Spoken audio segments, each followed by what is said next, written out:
Hello all, welcome. Today we will be covering development impact fees and the takings clause. As part of this video, we will cover the audio recording of the case along with a discussion about the decision by the court at the end. This case arose when George Sheetz sought a permit to place a modest prefabricated home on his land in Dorado County, California. To obtain the permit, the county required him to pay a traffic impact fee of more than $23,000. The county imposed that fee under a legislatively adopted schedule designed to fund transportation improvements associated with new development. Sheetz argued that the fee was an unconstitutional exaction. He relied on earlier Supreme Court decisions holding that when government conditions a land use permit on the surrender of property, there must be an essential nexus and rough proportionality between the condition imposed and the development's projected impacts. California courts rejected his challenge, reasoning that those cases applied only to permit conditions imposed through ad hoc administrative decisions, not to broadly applicable fees created by legislation. The Supreme Court agreed to hear the case to decide whether that legislative versus administrative distinction is valid under the takings clause. The core legal question was whether a permit condition requiring payment of money is exempt from Nolan and Dolan scrutiny, simply because it was adopted by a legislature rather than imposed case by a permitting official. Following is the audio recording of the actual court hearing. We'll hear argument first this morning, case 22-1074, Sheetz versus the County of El Dorado. Mr. Beard? Mr. Chief Justice, and may it please the Court. The county refused to give George Sheetz a permit to build a home unless he paid a substantial fee to finance public road improvements. He was faced with an impossible choice: the taking of over $23,000 or the ability to use his land. Though the fee went beyond mitigation, he did submit to the fee and paid under protest. After all, the permit was worth far more than the fee. That's the same improper leveraging that led to this court's rule in Nolan, Dolan, and Kuntz that all permit exactions should be subject to heightened scrutiny. Such review is needed to ensure that the government is not committing a taking in the guise of the police power to mitigate for land use impacts. Yet the lower court refused to apply Nolan Dolan simply because the fee came from a legislative, preset, generally applicable schedule that the county had adopted. The decision below is as wrong as it is dangerous. First, nothing in the court's exactions precedents, the takings clause, or the unconstitutional conditions doctrine justifies that broad exception. Second, it's a perversion of Nolan and Dolan to say that because an exaction is generally applicable, therefore it requires no heightened review. The exact opposite is true. Such an exaction only amplifies the risk that the government hasn't tailored its exaction to a project's impacts, and that cries out for Nolan Dolan review. Finally, upholding the lower court's decision would just invite the government to monetize across the country all of their permit exactions into preset legislative fees in order to escape heightened review. The exception would swallow the rule. All permit exactions, whether monetary or otherwise, generally applicable or ad hoc, should be subject to Nolan and Dolan to ensure the government doesn't take more than it is entitled to under its police power to mitigate for land use impacts. The court should reverse and remand with instructions to apply heightened review to the county's fee. I look forward to the court's questions. Do we have to decide any more than whether Nolan Dolan scrutiny applies to can apply here to legislative exaction? Justice Thomas, the court is able to just answer the question presented, which is simply whether there's some kind of a legislative, generally applicable exception to Nolan and Dolan. If respondent concedes that, is there anything else we should do? There's nothing for the court to do. That is the question presented. They've essentially conceded that primary point that there is no legislative, generally applicable exception.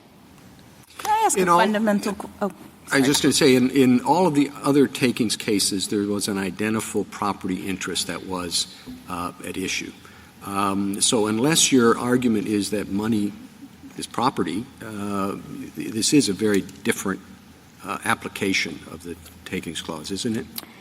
We think it's very consistent with the takings clause, and in particular with the court's decision in Kuntz, where the court held explicitly if the money demand has a direct link to an identifiable property interest, which in that case and in this case was the land that was proposed for use, that direct link is sufficient to render the monetary demand and monetary exaction subject to Nolan and Dolan. Well, it involves land, but they're not taking any particular property interest. They're not taking any part of the land. They're not taking an easement.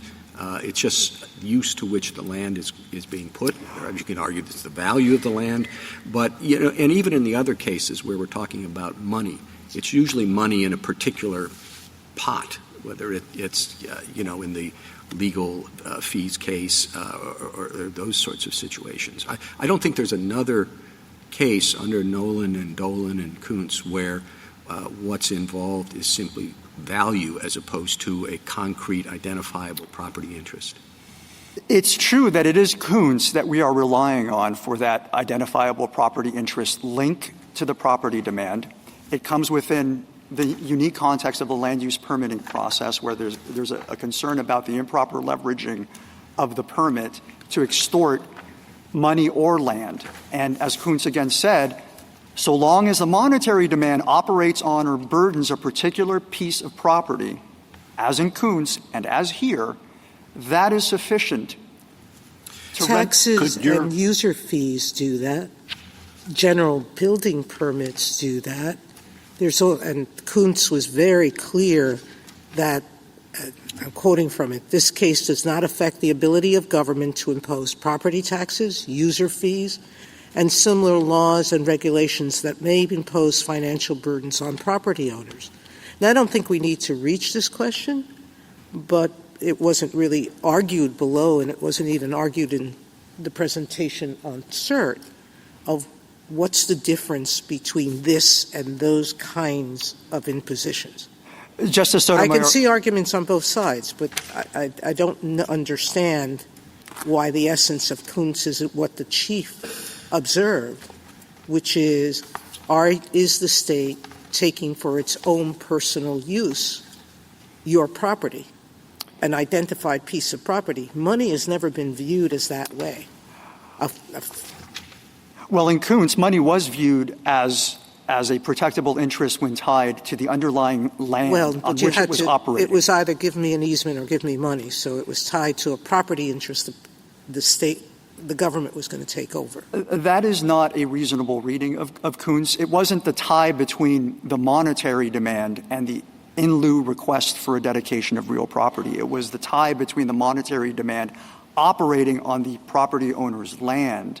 It was burdening and operating on his land because he was seeking a permit, a valuable permit. That was going to give the government use of another piece of land. Can I try it this way? My question is whether your argument is that all permit extractions should be are implicating the takings clause. Anytime the government asks for a fee related to real property, the takings clause is implicated. I would frame it more narrowly, Justice Jackson. I would say that any time the government, in the land use permitting context, appropriates money for the purpose of mitigating a land use, that is subject to Nolan, Dolan, and Kuntz and the requirement for the government to show that what it's doing right. is mitigation. I understand your argument is that Nolan and Dolan applies in that situation, but what if I believe that Nolan and Dolan only applies when the takings clause is implicated? Because what we're talking about here is the unconstitutional conditions doctrine. And so the condition has to be unconstitutional in order to even implicate at least the way that I read the cases. So what I'm trying to understand is what is unconstitutional about a county saying, if you want to build in this way because of the impacts on the traffic or environment or whatever, you have to pay a fee. There is nothing as such wrong with the government making that demand. All right. So then we don't have an unconstitutional condition. Well, we have an unconstitutional condition in the sense that if the government had knocked on Mr. Sheetz's door and said, we want this sum of money to pay for road improvements down the way, that, in our view, would have been an unconstitutional taking. That would have been a taking? That would have been a taking if he was being asked to give money to the government for a public improvement project as his status as a landowner. Mr. Barrett, I'm pretty confused because I thought your argument was that this was in some sense in lieu of, because as Justice Jackson's pointing out, this was an exaction, but it was kind of a trade for something. It was for either giving up some use of his property or perhaps in the Lucas sense, all use of the property. But now I think so that would be kind of the taking part. I guess I didn't understand it to be an argument that was solely about the taking of money that was unrelated. What I was referring to in the example of the government unilaterally requesting or demanding that money be put to a particular use outside the permitting process, I was referring to the predicate for the unconstitutional conditions doctrine. Okay. And it's our view that if the government had demanded money or actually taken money, as it has here, to put to a public use because of his ownership of the land, that would be a taking under the Kuntz rationale, which is when there is this demand linked to a particular piece of property, that can rise to the level of protectable interest under the takings clause. Could your claim be conceptualized as one involving a no-build easement? A type of easement on the property that prohibits any building. It certainly could be characterized that way, because if he doesn't pay the ransom, he can't build. And so in that sense, there is a complete annihilation of his use. As I put it in my opening, it's this terrible choice between having to pay $23,000 or give up his right to build. So in that sense, he is precluded from building if he doesn't pay. And that is kind of more of an in lieu of. I mean, what Justice Alito is proposing to you is different, I think, than the way you were styling your argument before. Well, in lieu has a kind of esoteric meaning, I think, in the exactions case. Okay, well, I'll retract that. Not in lieu of, but in that sense, you are demanding a property interest because you're demanding an easement, like a no-build easement, which might be a variation of, say, a total conservation easement, in exchange, or you can pay the money. Is that how you're... Yes, it can be characterized that way. We have been characterizing it in terms of Kuntz because we think this case is on all fours. But can you characterize it in terms of what's actually happening in this case? I mean, yes. I didn't understand the county to say anything about give up your land or don't build on your land or, we want an easement, we're taking your land. I thought what was happening in Kuntz, just as in Nolan and Dolan, is that the county actually was interested in possession of the land, a dedicated easement for some reason. And in Nolan and Dolan, they, said in order to, they set it up in a situation in which the county could get that easement under those circumstances. And in Kuntz, they said, okay, fine, you don't have to give us the land. You can give us money in lieu of giving us the land. But I didn't understand that dynamic to be what is happening here. This seems to me more like a property tax or a user fee that they say, a toll or something, that if you build on your land in this way, it's going to cause certain impacts. And so in order to permit you to do that building, you need to pay for the fee. Right, and this is an impact mitigation requirement. The precedents teach us that when there is an impact mitigation requirement, that yes, the government does have the police power to mitigate for impacts, but it can't ask for something else or something beyond mitigation. It can't ask for something unconstitutional. It can't ask for something it couldn't have asked for. Correct. Consistent with the Constitution. Yes. So that's why I asked you, why is it unconstitutional for them to impose a fee? A user fee, a toll. What your argument is suggesting that every toll is a taking, that every property tax is a taking. No, taxes and user fees and other kinds of levies, they're entirely different on the basis of the power that's being invoked, the state or local procedures pursuant to which they're being invoked, the functional object of the thing that's being levied. So, for example, the tax generally is to raise revenues. It's not to mitigate impacts to land use. A user fee is used to compensate the government or reimburse the government for a service or product. To mitigate impacts for users. But it's not, because a user fee in California, for example, the Constitution defines a user fee as the provision of a good or service to the payer and to nobody else. That is not what is happening here. Everyone uses the roads, and Mr. Sheetz may not even use the roads that are being improved with his fee. So all of those other taxes, user fees, financial obligations examples are totally distinct. And as But the court has made clear that user fees generally don't have to be calibrated to individual people's uses, right? That a legislature can make an overall judgment about the way in which categories of people use various services. And I think what Justice Jackson is saying is, why shouldn't we understand what happened here in exactly that way? That actually this scheme is highly reticulated, but it's a judgment about how different categories of people, some people who are building single residential homes, and some business owners, and some churches, and, many different categories of people, they've made evaluations of how much those people are going to use the roads, are going to increase the burden on the roads, and so how much they have to pay. And that seems like a pretty classic – I'm sure different counties and places have different terminologies for different sorts of fees, but the concept of that is a user fee. We're making a judgment that you and other people that fit within your category are going to use the roads X amount, and so you should have to pay Y amount. That is to give a meaning to a user fee that just doesn't exist in any jurisdiction of which we're aware. A user fee is very specifically defined. It has its own procedures. It has its own standard of review to determine whether it is a taking if it goes beyond what's reasonably allowed in terms of the cost. No one has ever claimed in this case that this is anything but mitigation. No one ever claimed, including the county, the lower courts, that this was something like a user fee. Then this goes Excuse me. Yes. User fees, in my mind, the essence of them is I'm using something, I should pay for that use. You're using public roads that are going to have to be built because you build this kind of project, you're going to have to use public roads. When I pay a toll, generally I pay a toll, it's now in New York, $10. I can go a block, or I can go one exit, or I can go 10 exits. I'm paying the same $10. No one's looking at my individual project trip and saying, you're only using it for a fraction of a moment. You're going to say that comes under the rough proportionality. But it doesn't. What's being judged is the project as a whole, and this is what the government's doing.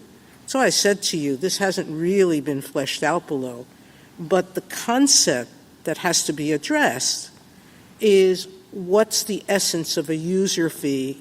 I personally don't see that as very different than impact.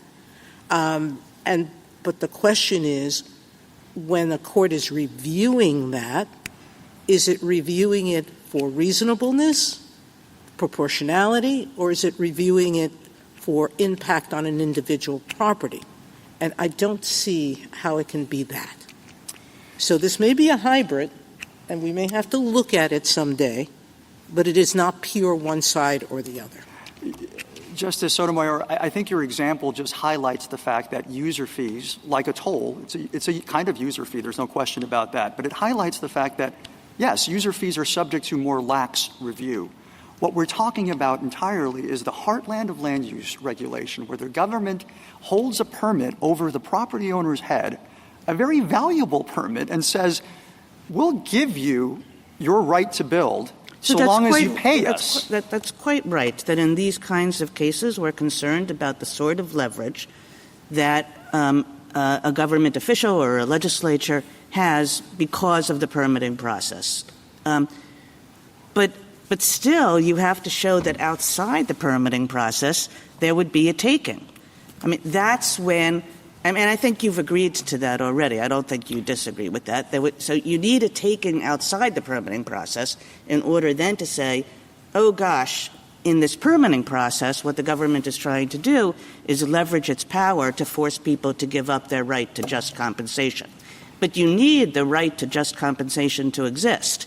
And the question is, where do you get that right when it's only what seems to me a highly articulated user fee scheme? we get the right from the fact that the government has required the owner of a particular piece of property to dedicate money to public use. And in this case, as we've seen in this case, the government can mitigate for land uses, but what it cannot do is impose a burden that should be shared by the public as a whole on a select few. Who are the select few? The minority of land use applicants who happen at any given time to need to build or rebuild on their property. Okay, so what if it's not a permit? Oh, go ahead, Chief. I was just going to say, so that is your key distinction as however you want to characterize the assessment or whatever, is that it is applied to a particular use by a particular owner. In other words, it's not a broadly applicable tax or fee. But I don't see how that's a significant distinction because it's like tolls. I mean, the tolls are only assessed on people who drive on that road.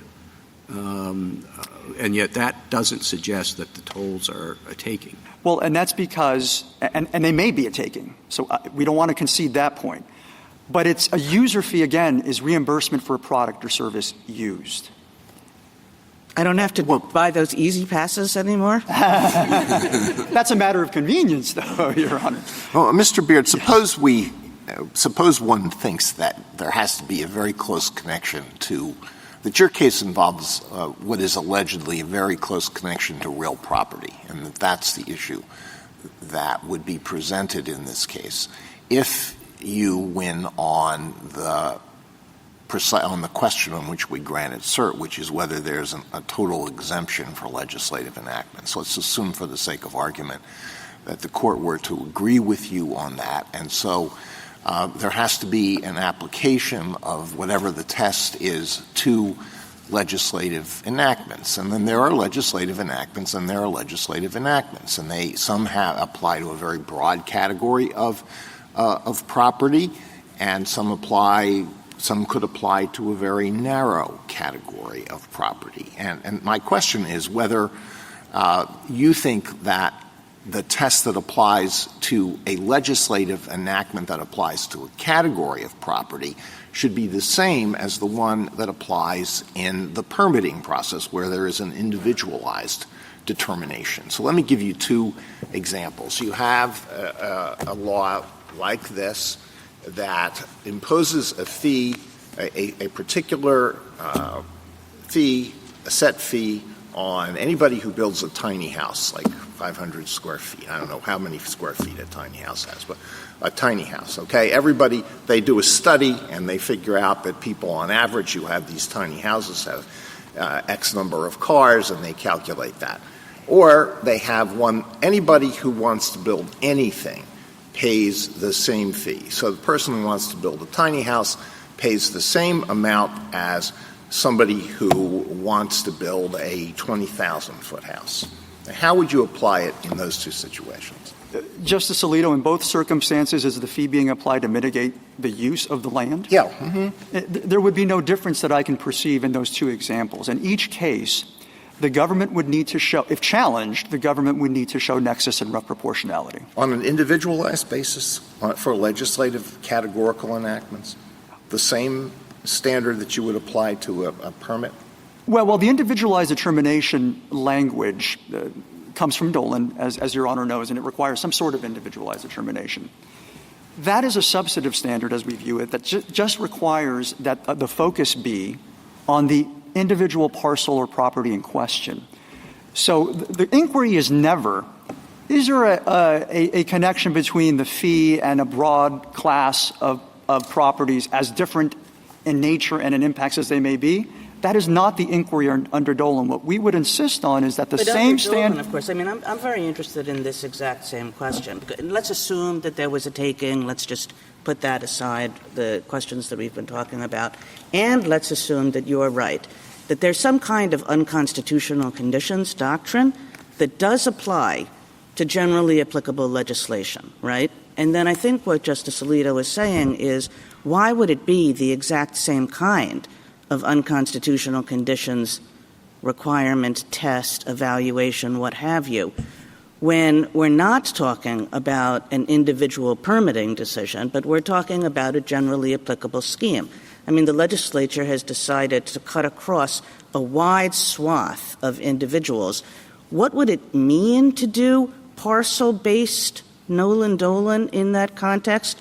And why would we do parcel-based Nolan-Dolan in that context? Why wouldn't we ask more generally about the proportionality or reasonableness or whatever word you want to use of the general legislative scheme? Because just because the government decides to writ large, undifferentiatedly appropriate property, whether it be an easement or some fee, just because it happens to do it via legislation writ large doesn't mean it shouldn't be subject to the same standard, which is to protect an individual property owner's right against an uncompensated taking. So what would you evaluate? I mean, to me, that just makes it sound as though a county can't pass generally applicable laws anymore because, I mean, a Nolan-Dolan analysis, I would think you would have to look at the size of the individual property, you know, in a case like this, the distance from the highway, the number of residents, the exact amount of use that they're going to do. I mean, that's what Nolan-Dolan individualized inquiry looks like. I mean, that's just saying forget about generally applicable fees anymore. There aren't going to be any. I don't think that is correct, Justice Kagan, because a well-crafted, granular legislative impact fee schedule could pass muster under Nolan and Dolan's heightened review. Why? Because if it's based on, say, a group of development that is sufficiently granular, all of the members of that group, say, single-family homes between 1,200 to 1,500 square feet produce the same kinds of impacts, and it's not this broad-brushed category of all development pays $50,000. That kind of a fee is sufficiently individualized, has a sufficient individualized justification for the fee in the range. And that derives from the rough proportionality standard. What is rough proportionality? It means that any given project's impacts could have a range of fees, so long as it's roughly proportionate to the impact. I think your red light is on, so sorry. I'm going to ask more questions about this, okay. But I just want to... Thank you. Thank you, counsel. Justice Thomas? Justice Sotomayor? I have a case, Miramar. There, the lower court examined 20 different permitting conditions under Nolan-Dolan, from whether a drainage pipe really needed to be extended to a requirement that the developer use a concrete waterline cap instead of compacted filter. It doesn't seem to me that when legislative schemes are being imposed, even including this one, there were 5,000 pages of statistics and calculations that the state involved itself with. That's really what we want district courts to be doing. Should I use compact dirt instead of a water cap? And that, if you're going to require the sort of Nolan-Dolan test, that's what you're calling for. And if you're going to start saying, as you did, that you're reserving the right to say that a toll could be an unconstitutional taking, I bet New York City is going to be sued very soon on that toll to come down into Lower Manhattan. I mean, at what point do we stop interfering? Well, as to the toll issue and the user fee more broadly, I'm not sure any monetary demand is totally exempt from the takings clause. The question is, what standard of review do you apply? And the standard for user fees you're absolutely right. Are very deferential and low, because you don't have the same kind of coercive problem that you have in the land use permitting context, where government can just use individual property owners or even a class of individual property owners who need permits to raise funds because they don't want to raise funds via taxes. That's unpopular. Let's use the alleged impacts from individual property owners to fund public improvement projects that should be funded by the entire public. All we're asking for is a test that ferrets out legitimate mitigation against a confiscation or appropriation of property that doesn't mitigate for the project's impacts and is clearly just a way to raise money that can't be raised for political reasons through the taxing power. Thank you. Justice Kagan. I think what we were talking about is that what a legislature could decide to do is to do legitimate mitigation, and I agree that that's a question that our cases ask about. Are you doing legitimate mitigation, or are you using your power to do something more? But a legislature can decide to do legitimate mitigation through broad rules and through categories and through averages. And I think that you just suggested, no, you wouldn't really have to do it piece by piece by piece as long as you had the right categories.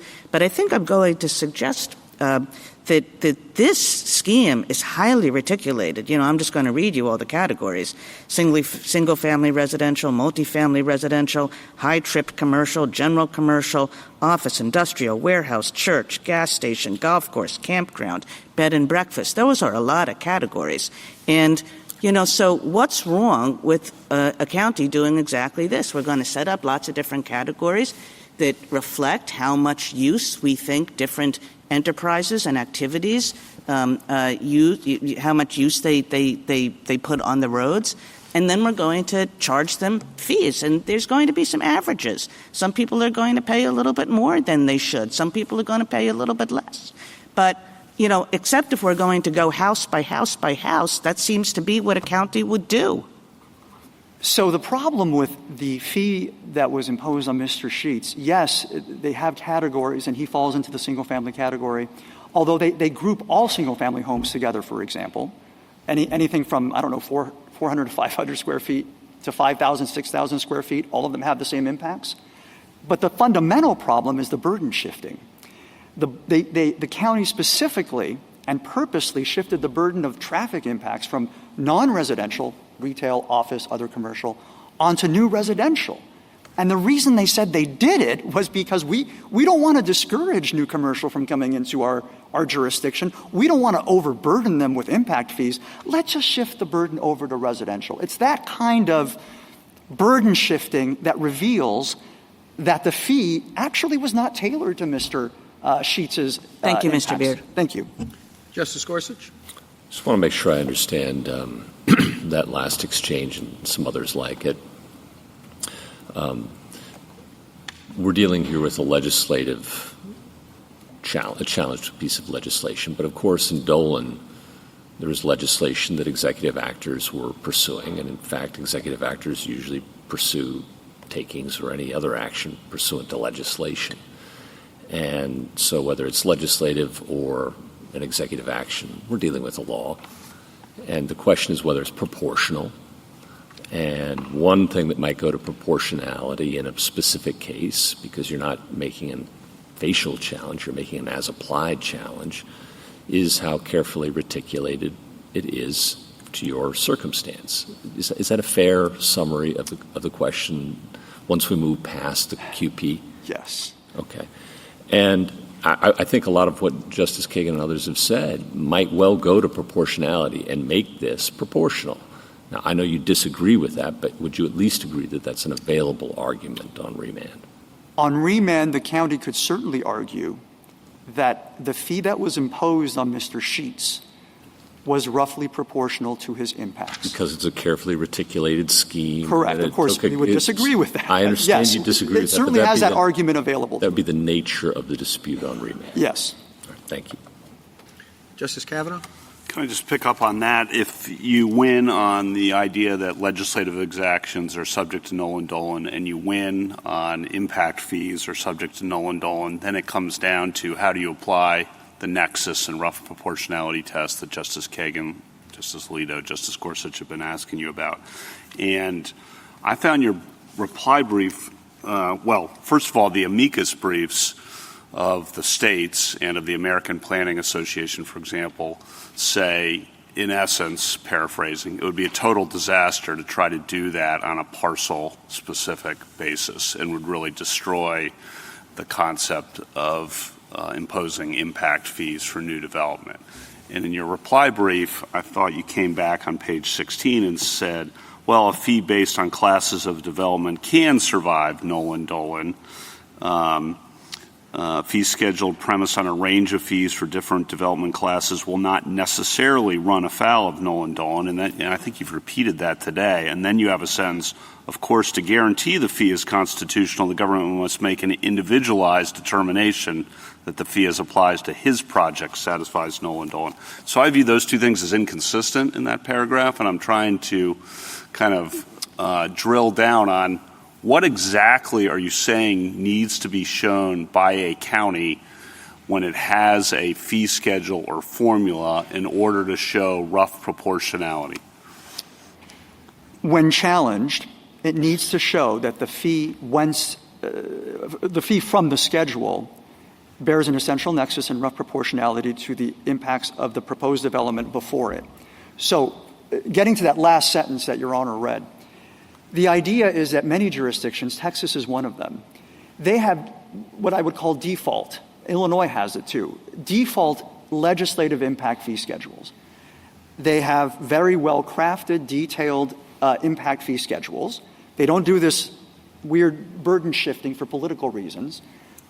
And then an applicant has the opportunity to say, well, hold on, I think that fee is excessive given the impacts of this project.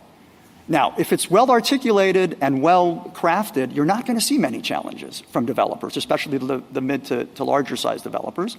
But you may have the occasional one. And in that circumstance, certainly the government would need to show that its fee is roughly proportionate to the impacts, the fee that it drew from the legislative fee schedule. So is it okay to classify all single-family homes together? I mean, I think it depends. Where is it located? What are the sizes of these single-family homes? I mean, that's a traffic impact question.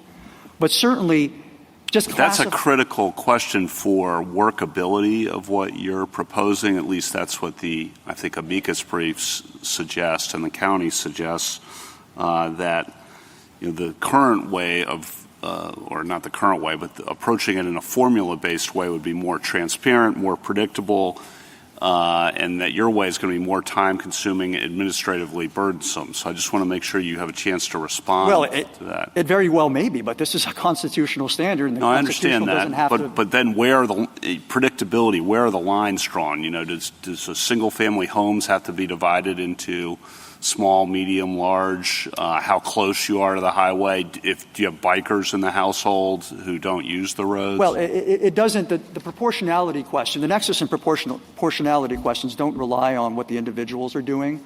It's a project. Right? This is a single-family home of X size. This is what we expect. This is what we anticipate the traffic impacts to be. But to go to your point, the county itself in 2019 realized that it could be better crafted by creating single-family homes categorized by square footage, and that makes common sense. Whereas before it said administrative problems, too costly.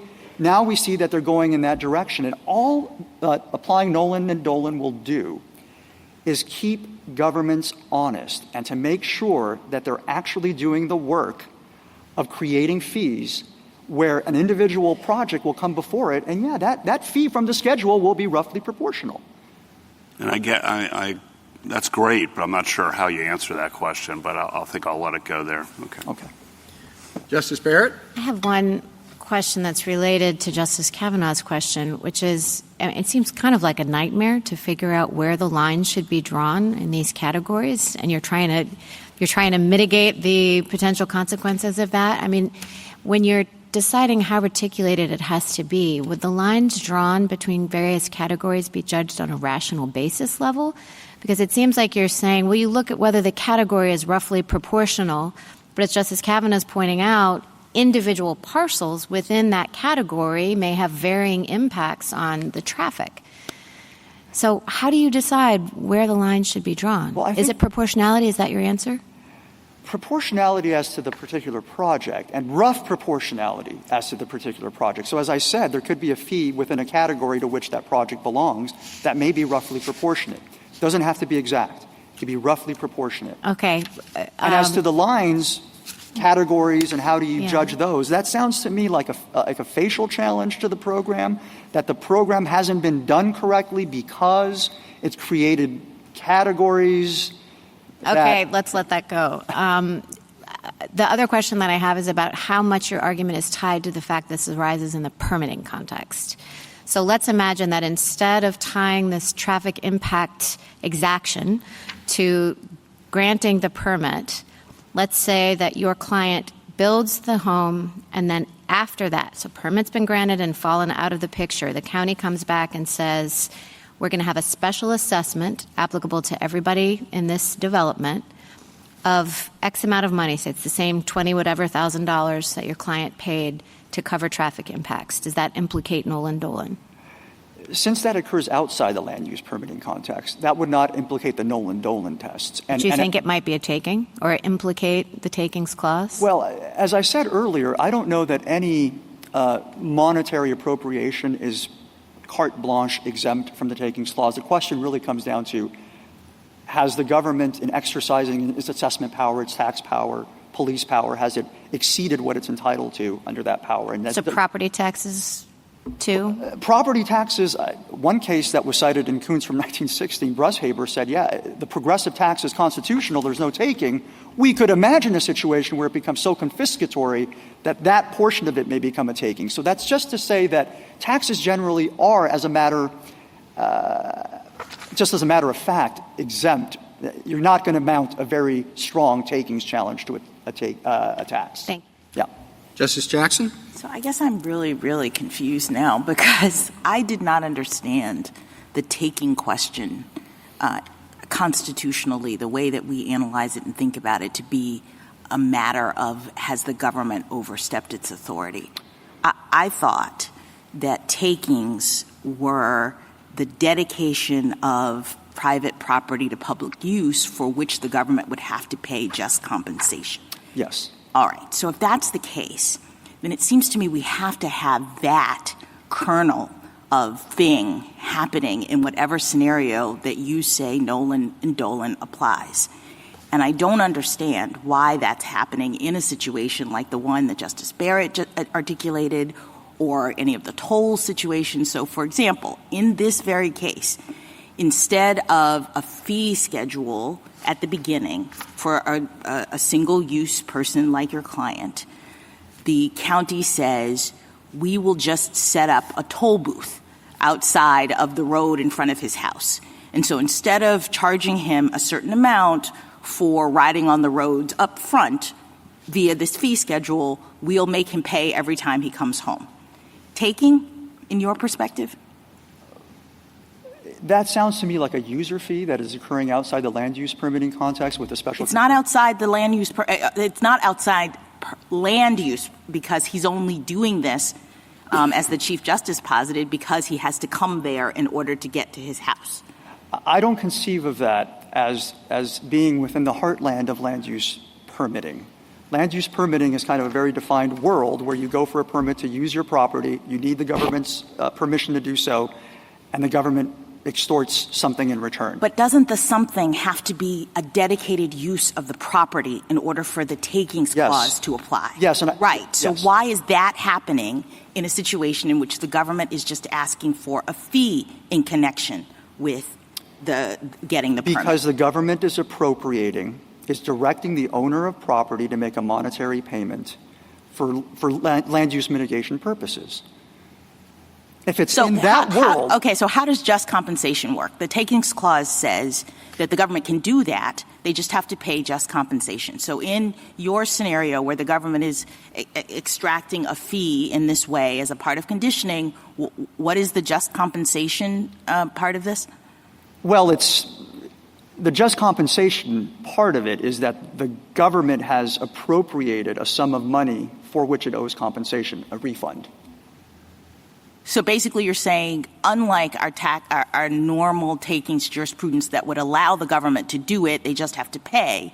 Here the government effectively can't do it because it would be offset by the need to provide a refund? Well, if the government has committed an uncompensated taking, which we assert is the appropriation of this monetary exaction connected and tied to a real property interest, if it's done an uncompensated taking, as we allege, then the remedy is to compensate the property owner, which is why we seek one last question, because I guess I am sympathetic to your concerns about government overreach and the extent to which people who are landowners are being shaken down for fees. I get that. What I guess I'm wondering is whether the awkwardness in terms of all of these doctrines that we're talking about with respect to this scenario is coming from the fact that it's really not a taking scenario, and that you have other bases that you might be able to claim as the reason why the government shouldn't be able to do this. So, for example, the due process clause. It sounds to me like you were making a procedural due process argument when you said the burden shifting is the problem in response to Justice Kagan. At one point you said, this is about keeping the government honest. There are other claims in the law that do that work, right? If you were unfairly singled out, you could bring an equal protection clause claim. But I just don't know that takings is what is doing the work for you here in terms of challenging the government's program. Well, we think the takings clause does apply because the takings clause, the animating principle is you don't select a few to bear public burdens that should be borne by the public as a whole. And that's what we think happened exactly to Mr. Sheetz. Thank you. Thank you. Thank you, counsel. Thank you. Ms. McGrath. Mr. Chief Justice, and may it please the Court. Like countless local governments across the country, the County of El Dorado charges a fee to developers to address the impacts of new development, using a predetermined schedule, as Justice Kagan has emphasized, reticulated by geographic zone and development type. As the findings below make clear, the programmatic fee in this case does not pay for road improvements generally. It pays for only those improvements necessary to alleviate increased traffic from new development. Neither precedent nor principle supports, much less compels, applying Nolan-Dolan's individualized test to those programmatic fees. In centuries' worth of precedent, this Court has reiterated that governments can charge fees to property owners, such as special assessments to fund public improvements and user fees to fund government services. This Court has always held that those fees, which are indistinguishable from the fee at issue, are not takings.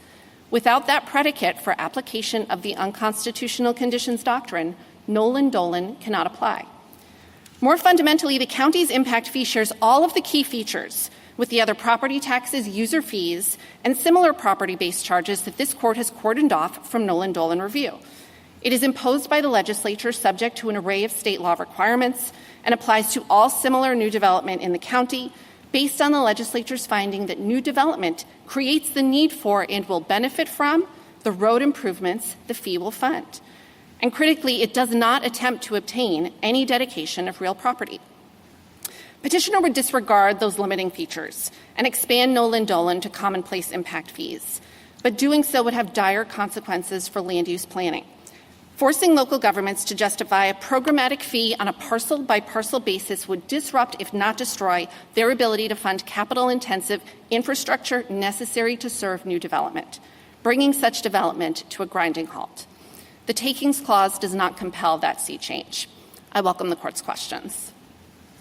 Do you think, again, not specifically this case, but do you think that legislative exactions can be subject to Nolan-Dolan scrutiny?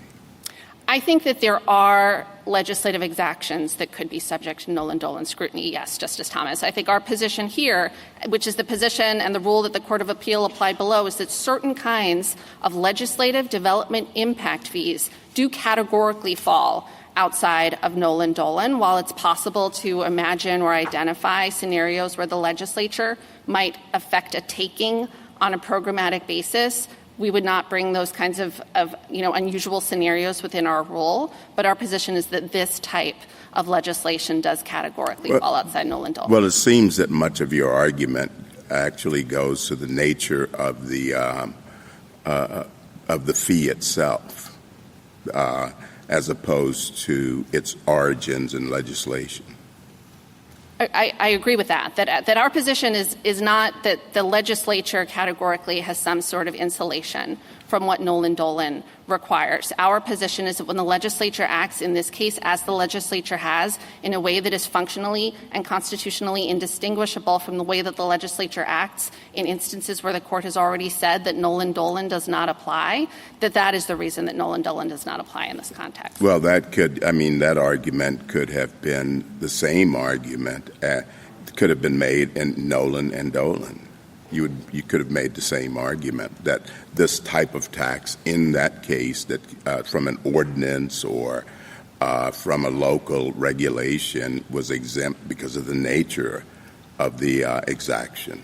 I don't think so, Justice Thomas. I think in each of those cases, I think the primary distinction we would point to is that each of those cases, as already has been discussed today, purported to apply the unconstitutional conditions framework, which means that the question of each of those cases is the permit condition effectuating a taking that the government would have to pay for if it effectuated outside the permit process? That answer is not answered by looking at whether there is some sort of legislative authorization present somewhere in the scheme. It is looking at what that condition does. And I think based on your answer there, I think your answer to the question presented is, I think, the same as the petitioner. Yeah. The question presented is whether a permit exaction is exempt from the unconstitutional conditions doctrine as applied in Nolan and Dolan simply because it is authorized by legislation.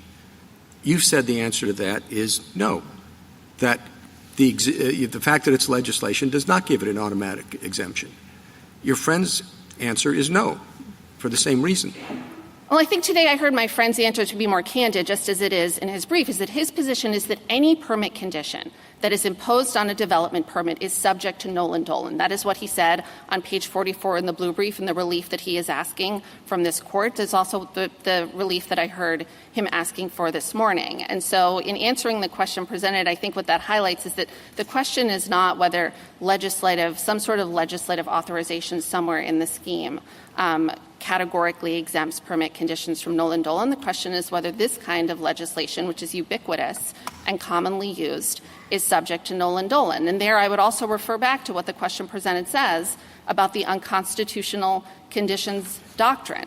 The question is whether which requires a determination that the condition that the government is imposing would be a taking if it were performed outside of the permitting context. And here, we think the answer is no. But as I said, more fundamentally, the court has said before that certain kinds of legislation, property taxes, special assessments, user fees, are categorically outside of Nolan Dolan. And our position is that the fee...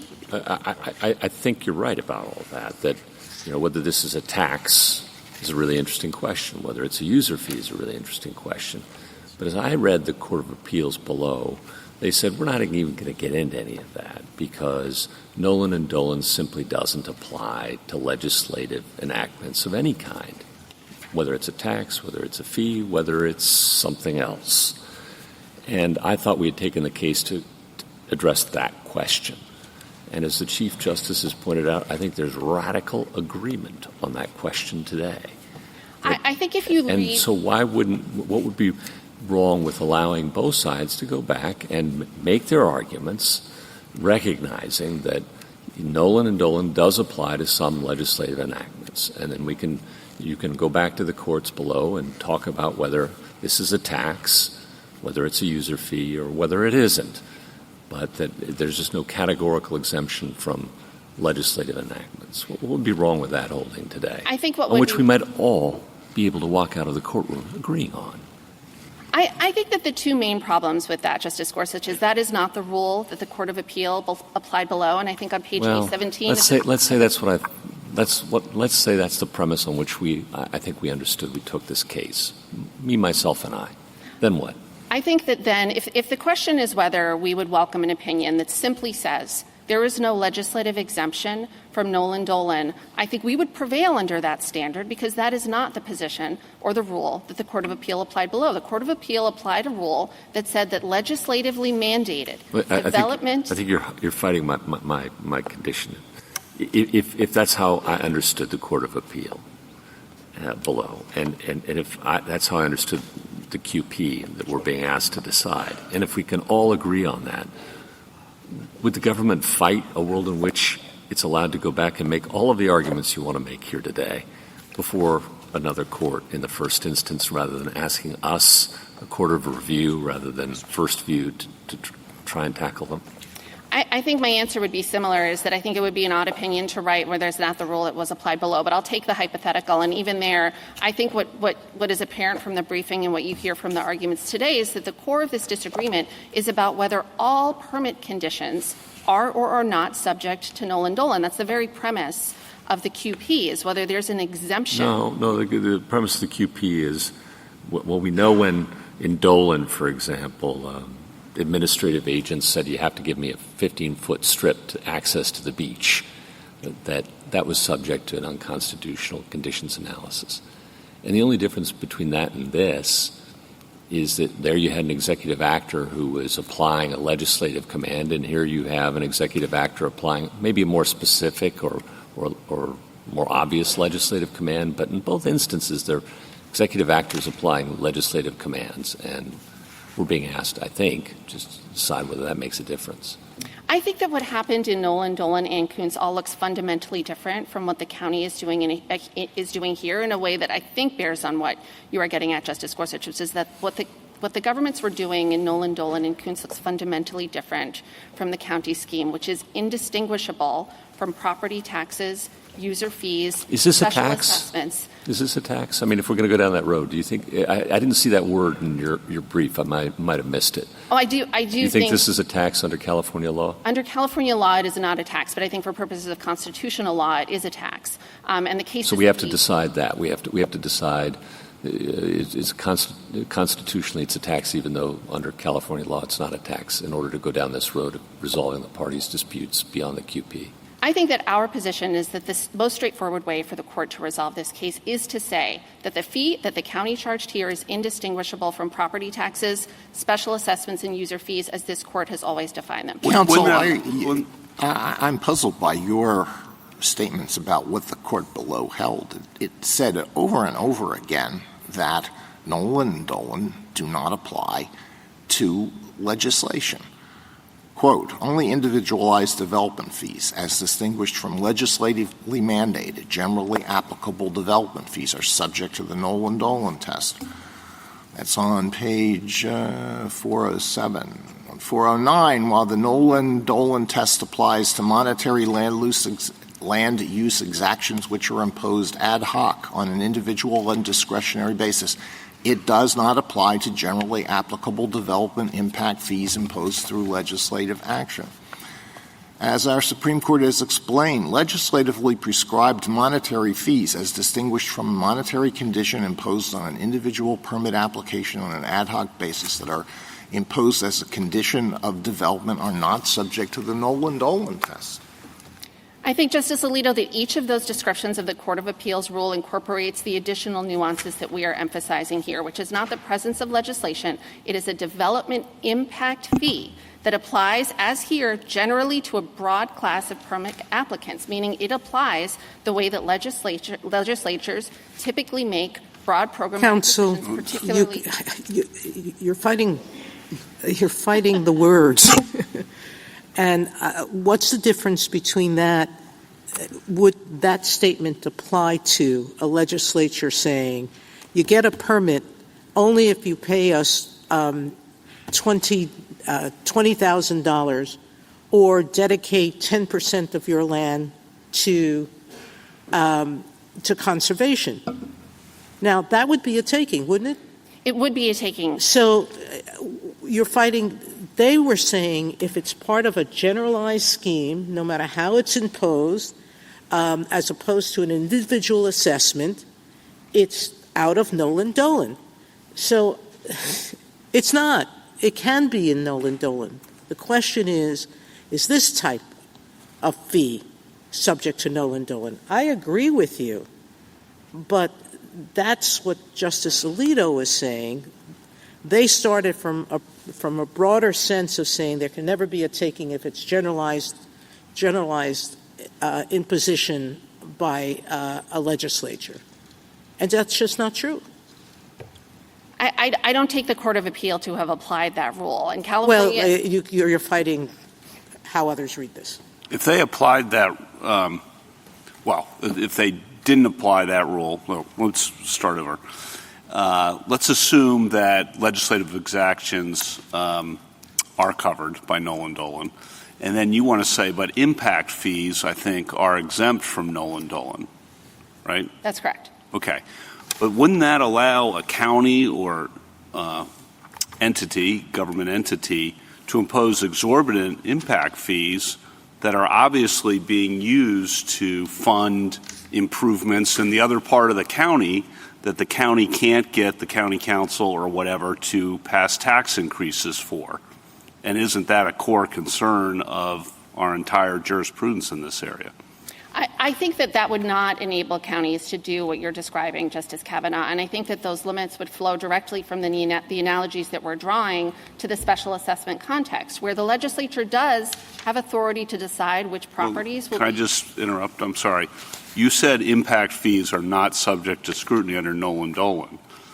What then are the limits on impact fees being used to coerce more money out of the development to pay for other things going on in the other part of the county that they can't get the tax increases for? Well, I think at a minimum, here in California and in, I believe, the 37 other states that the state's brief identifies as setting limits on impact fees, those fees would unquestionably not satisfy the limits in those state laws which require— State laws. What federal constitutional limits are there, if any? Maybe, if you're just going to say rational basis, I'm not sure that works, but go ahead. I do think the due process clause would provide a check there, and I also think that the court could reason by analogy to the special assessment and the user fee cases where the court has made clear that despite the deference that legislatures receive in this area, they have to act reasonably, and those reasonable limits include, for instance, in the user fee context— You think it's reasonable to impose impact fees that are not designed to fund, say, the road that needs to be built because of the development, but to fund improvements to schools on the other side of the county? Absolutely not. And I think that fee would unquestionably fail. That would fail state law, and I think would pose serious questions under the due process clause. Just serious questions? I do not see— if there is no reasonable basis, and I don't think a reasonable basis— Well, the reasonable basis is the county needs the money to fund the schools. I don't think that's a reasonable basis to impose that charge exclusively on new development. And here again, I would point to the special assessment cases that make clear that typically when the government is charging fees to a specific group of property owners, that is based on its determination, subject to reasonableness, but notwithstanding that, a determination that those properties will specifically benefit from the public improvement. What's the difference between reasonableness as you're describing it and rough proportionality and essential and nexus? I think that actually touches on kind of the core of what our dispute is here, which I think your earlier questions were also touching on, Justice Kavanaugh, is that we do not dispute as a matter of state law or federal law that there has to be a connection between new development and the fees that the county charges. What we do dispute is that then when the legislature has to justify how it imposes those fees, that it has to do that on a parcel by parcel. Okay, so the whole dispute then, I think, does come down to— we can use the adjectives, but you agree rough proportionality has to apply, I think, and nexus. You say not Nolan-Dolan, but you say the same words as Nolan-Dolan apply. But the key dispute then is, do we do that by looking at the formula to see whether the formula is roughly proportional, as Justice Kagan was saying, or do we have to go to the individual house and say, well, what about the impacts of that house on the road? Right. I mean, and just to be clear, as I think everyone understands, we dispute that there's any taking anywhere in the picture, and so we would dispute that any sort of constitutional principle in addition to due process, reasonableness, protections applies, but accepting the hypothetical or answering, I think, more directly the question is, yes, the core practical problem that this would create for counties is that it would disable counties from acting on the predetermined bases that they routinely act in this context and that they need to be able to use to fund the kind of infrastructure improvements that we are talking about: schools, sewer systems, roads. These are the kind of infrastructure that counties— And I think the next question then is, how reticulated does the formula have to be? But can I just finish that? Sorry. And there's going to be litigation over that. What do you think? How reticulated? Because Justice Kagan said this one's very reticulated. I agree with that. How reticulated does it have to be to satisfy constitutional scrutiny?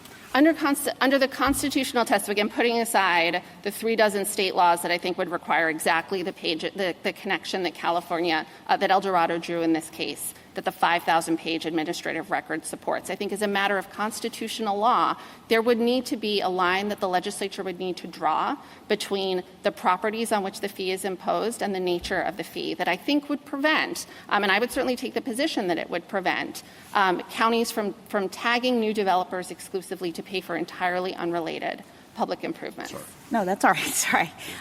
So Justice Kavanaugh has been discussing the sort of core practical problem of how do we figure out when the county has overstepped and gone too far and there must be a limit, and all of that is true. But I guess I'm concerned about the core legal problem that is the threshold question of which test should apply when, given the claims that are being made by Mr. Sheetz in this case. And so that takes me back to wondering whether the most straightforward way to win in this case from your perspective is not necessarily to prove that this is a tax or prove that this is, a user fee, but to say this is not a taking.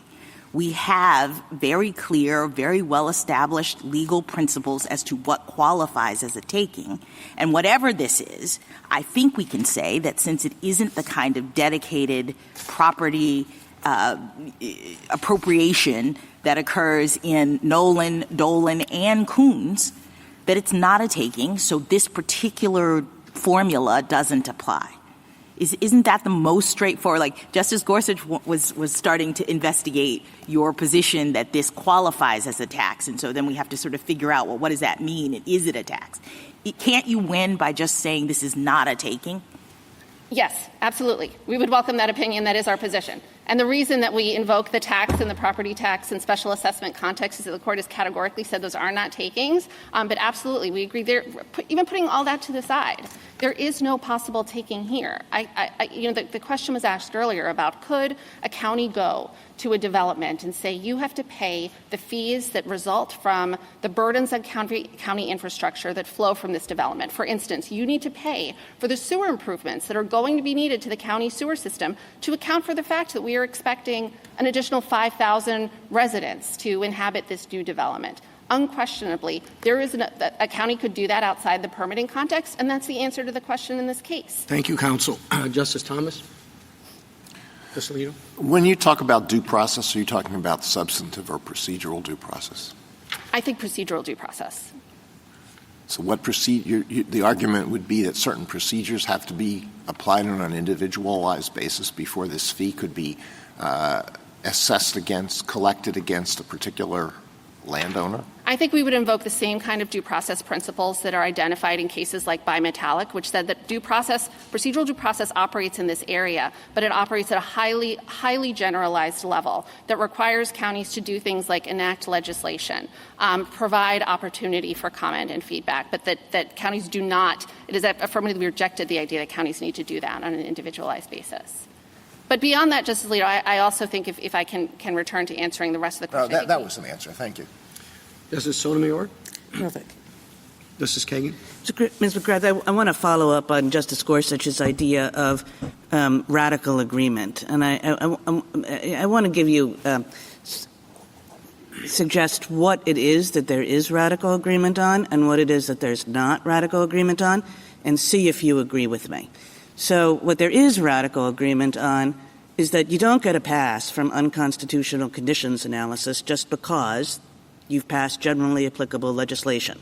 And that's, of course, true in unconstitutional conditions analysis generally, and so, too, it's true of unconstitutional conditions analysis in the property area.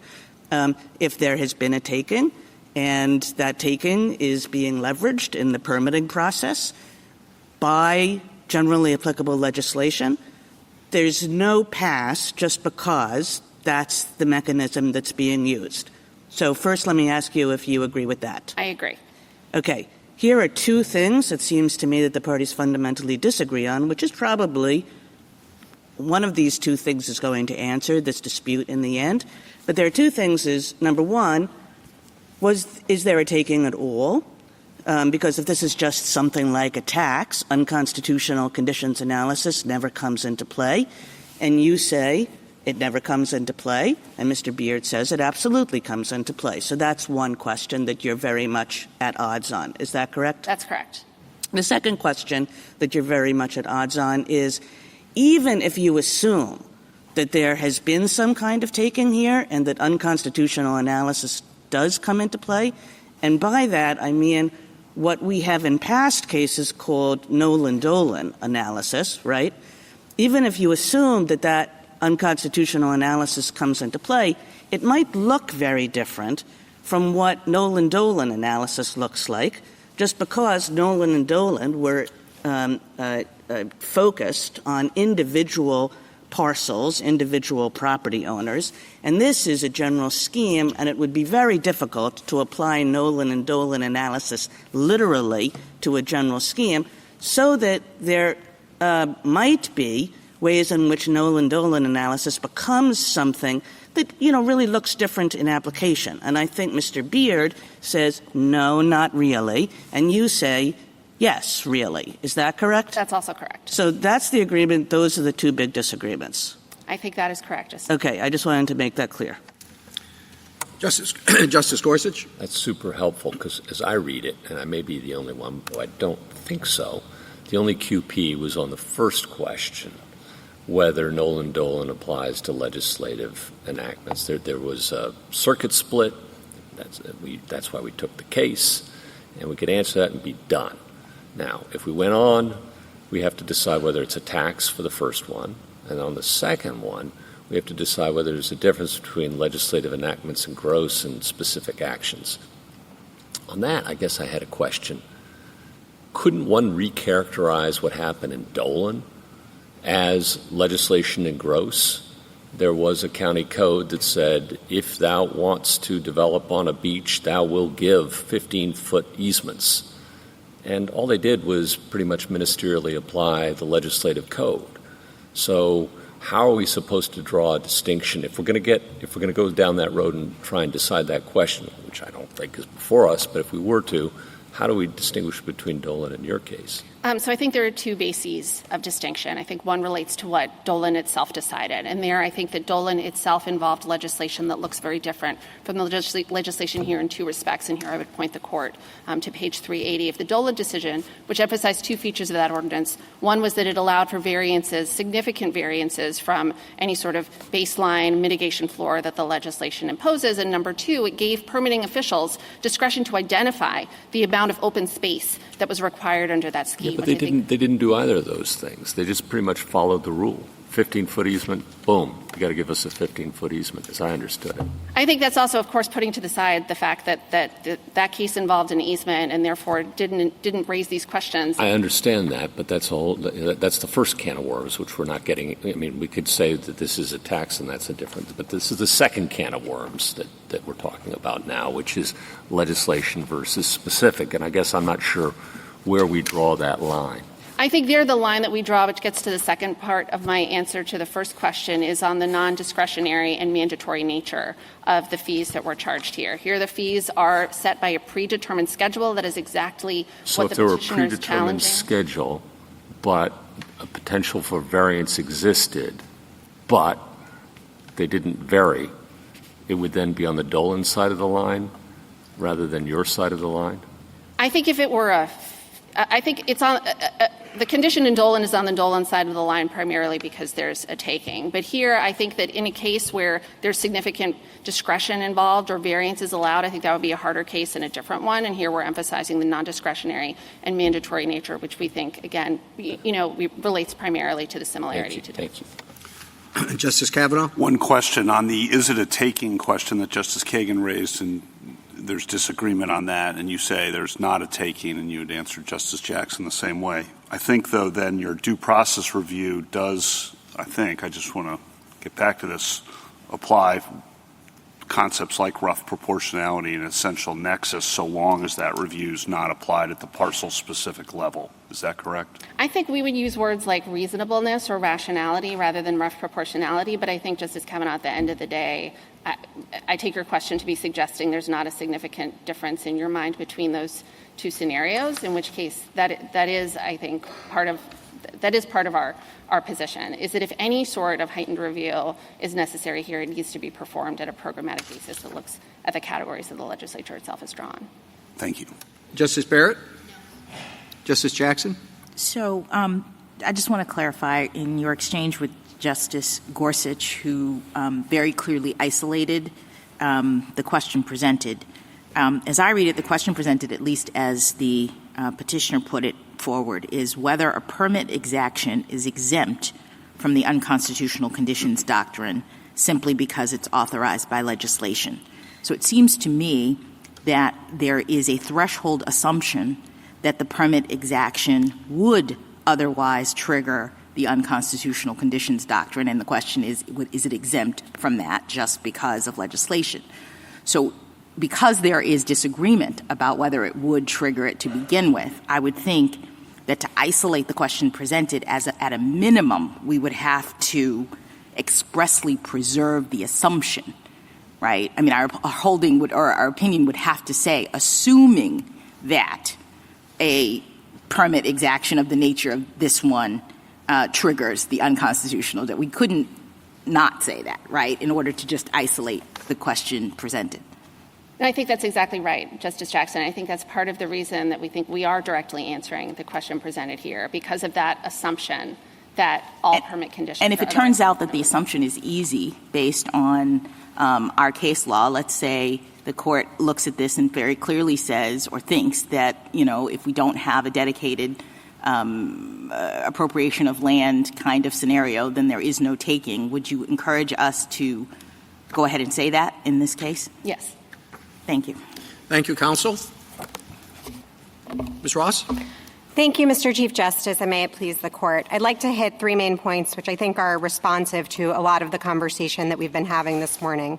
First, on the question of how broadly the question presented sweeps, I certainly agree with you, Justice Jackson, that there is a logically antecedent question baked into the question presented, which is whether the unconstitutional conditions doctrine applies here at all.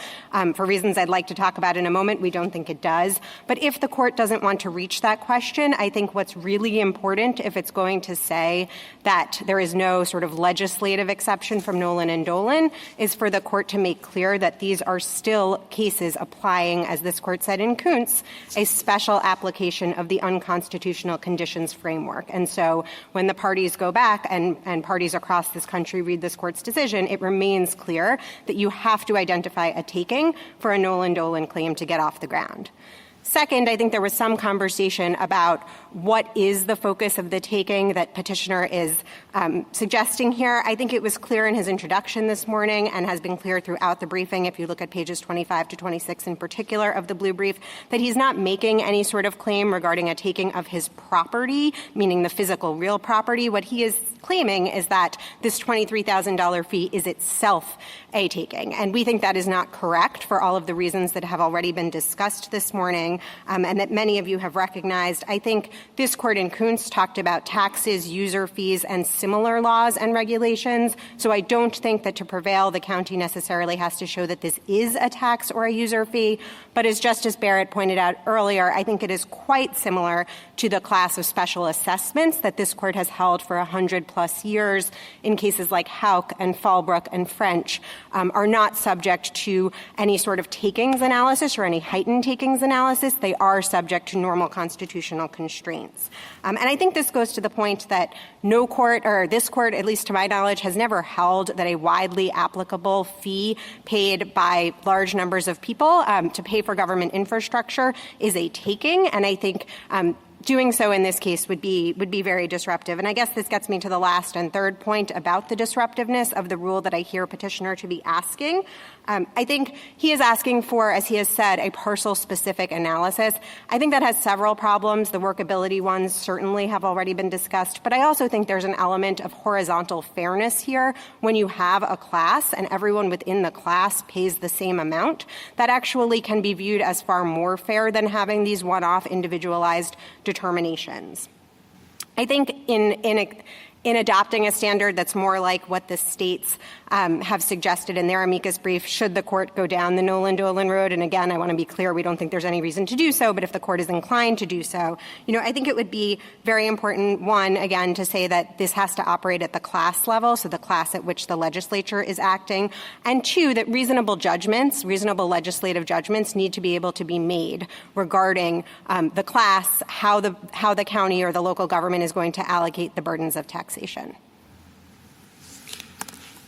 Counsel, you said that there would be no takings analysis with respect to a widely applicable provision that covers a large number of people. I think when we're talking about money, when we're talking about a payment for government services, so I think that makes this case look a lot like a tax, user fee, similar laws and regulations, as this court said in Kuntz on page 615 of the opinion, are outside of the takings context and outside of Nolan and Dolan. So if it's narrowly applicable and applies only to a relatively small number of people, then the takings analysis does apply? No, I think the question is, what I'm trying to get at is this idea of individualized ad hoc decision-making versus the broadly applicable legislative standard. Yeah, but I mean, obviously that's a broad range. And I'm just trying to get a sense of exactly where you would have. Because this is a threshold determination. But if it depends on individualized analysis and you've got to figure out, well, where along that spectrum does it apply, that's not a very helpful threshold. So I think this is similar to analyses that the court has conducted in other areas. I mean, I think there is, we cited in our brief, I apologize, the name of the case is escaping me at the moment, but basically in the due process context, we do draw this distinction between whether you get an individualized hearing because we're really talking about sort of one-offs or we're talking about class-wide legislation. I think what's really key here is that because this applies to a wide swath of landowners, it's done at the class level. As I said earlier, it has horizontal fairness and it has, I think, a greater responsiveness in the political process. So are you saying that if you have a provision that applies categorically in terms of its phraseology, but it turns out there are only, 3 houses in the county that are going to be affected, that you would analyze that differently?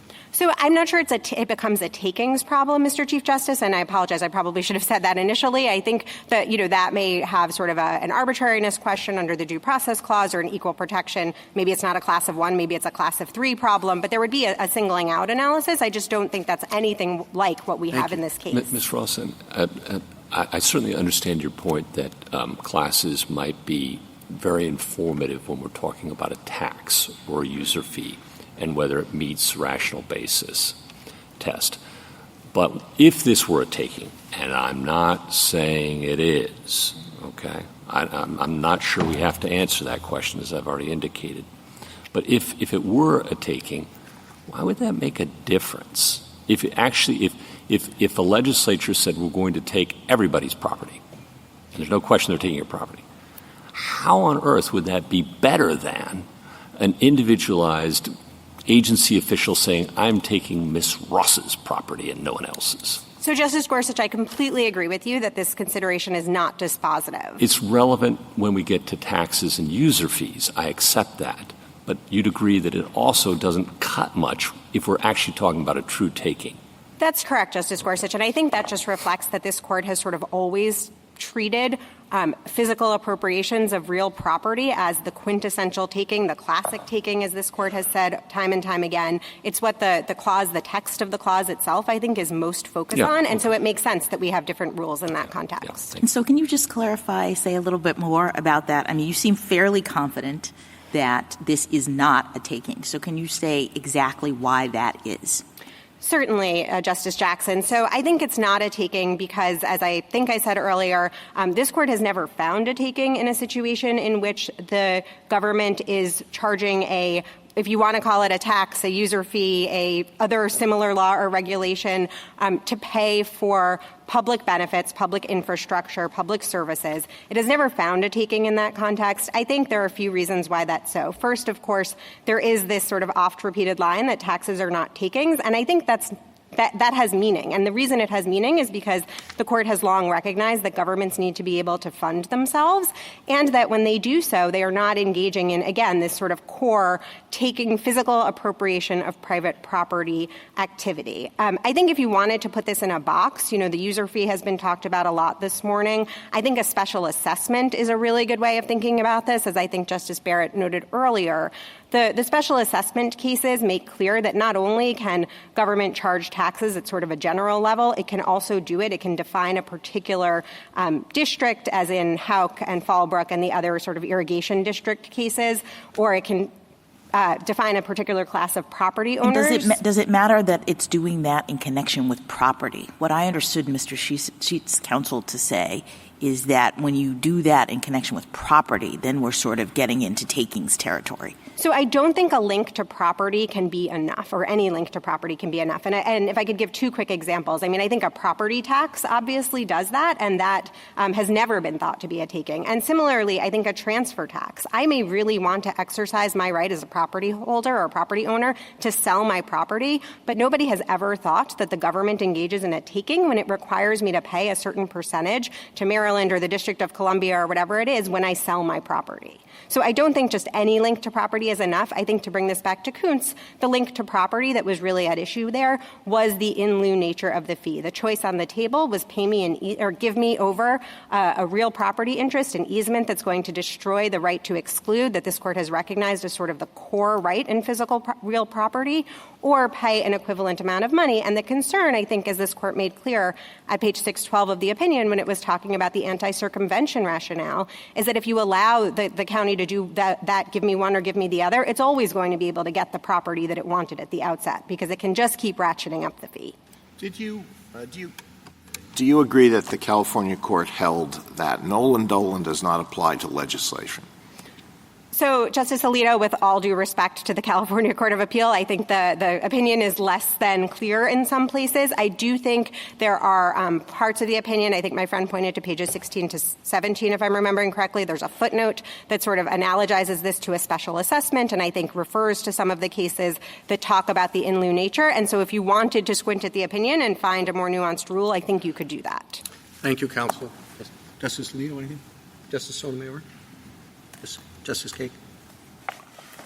Justice Kavanaugh? One question. The concern on the other side, I think, is that property developers and owners will be charged impact fees to pay for costs of the county more generally, including on other sides of the county. You say the takings clause has nothing to say about that.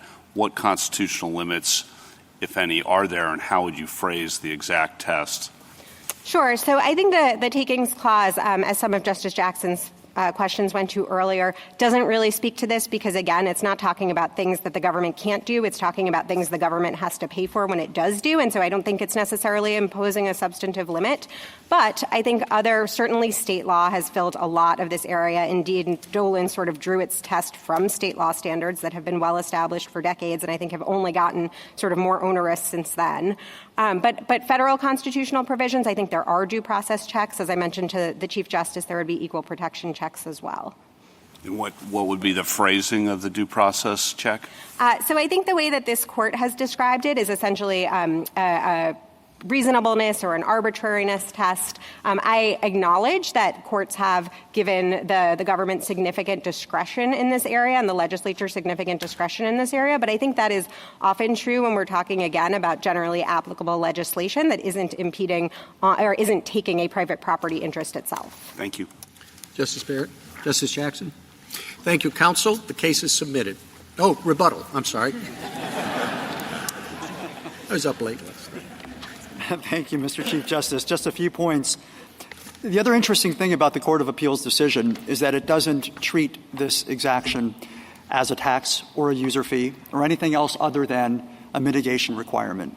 So this case comes to the court on the premise that this is a mitigation requirement and that the only reason the Court of Appeal thought that Nolan and Dolan don't apply is because of its legislative character.